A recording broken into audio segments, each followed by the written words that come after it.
totalement seul pendant plusieurs mois lorsque le confinement lié au coronavirus avait été annoncé par Emmanuel Macron il y a presque 4 ans, Laurent Delahousse a confié sur le plateau de C'est à vous qu'il avait très mal vécu cette période, d'autant plus que toute sa famille avait déserté la capitale. Heureux papa de Liv, Hélène et Sacha, né en 2005 et 2008 de son union avec la journaliste Florence Kieffer, mais aussi de Swan, né le 7 février 2016, et Lino, né en décembre 2019, fruit de son amour avec l'actrice française Alice Taglioni, Laurent Delahousse a évoqué sur le plateau de l'émission C'est à vous comment il avait vécu la période très étrange du confinement proclamé en mars 2020 par Emmanuel Macron. Encore chamboulé par cette période cauchemardesque, le journaliste de France 2 a confié qu'il avait été totalement seul à Paris puisque sa famille était partie à la campagne.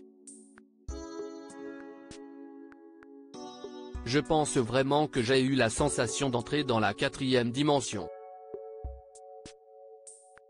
J'arrivais dans une ville qui était vide. Je prenais mon scooter, j'arrivais dans un bâtiment qui fourmille de gens normalement et là, il n'y avait personne. J'avais un caméraman comme celui-là en face de moi avec un masque et je comprenais l'attenté des Français avec une information qu'on ne maîtrisait pas.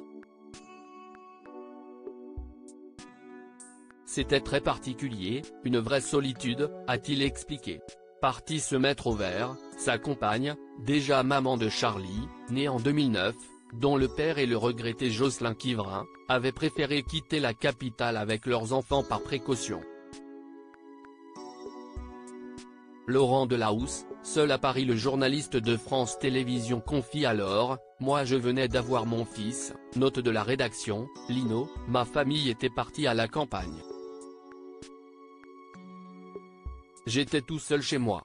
Je rentrais chez moi seul, je reprenais mon scooter après le journal dans un Paris vide avec 2 policiers en face de l'Assemblée nationale qui régulièrement m'arrêtaient en me posant la question, « Monsieur Delahousse, si est quoi ce truc ?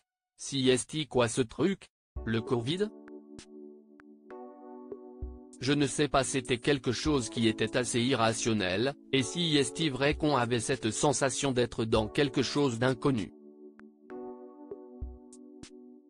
De longs mois très pénibles pour le journaliste d'actualité de 54 ans, star du JT de France 2 depuis 2007.